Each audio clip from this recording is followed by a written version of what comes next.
You know, in building the museum and designing the artifacts, it came to us that one of the major iconic figures in history for covert action was the Trojan Horse.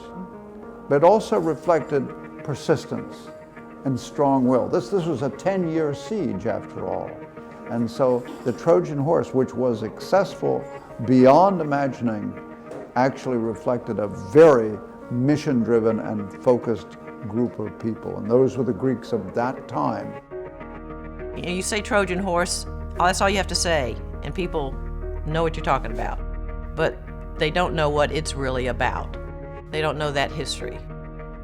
And as a maker, that's kind of interesting. Everybody who's ever made a version of the Trojan Horse, everybody who's ever written a version of the Trojan Horse or made a movie about it, has done it in the style of their own period. Nobody has ever tried to make one in the style of the people who would have actually made it. That would be a beautiful thing to see.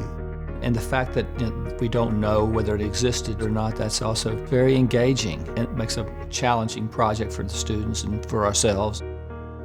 We're going to say that it did exist and try to bring it back to life.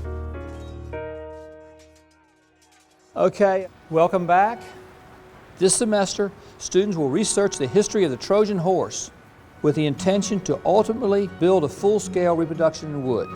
What we will do is we will get inside the shoes and the mind of the makers. What were they thinking? Why would they have done this? How would they have done this? It had to be this very functional object. It had to hold humans and support them. And then it had to be also looked upon by an enemy force as beautiful enough to be a worthy tribute to them. You're thinking about how the Greeks were thinking, who were thinking about the way that the Trojans were going to think. It's really complicated and exciting in that way. Another hand over, grab the wood.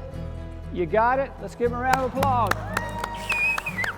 We thought that by placing the object here in front of this new museum, that when our visitors come, their introduction to the museum will be this figure, which is a wonderful introduction to covert action itself.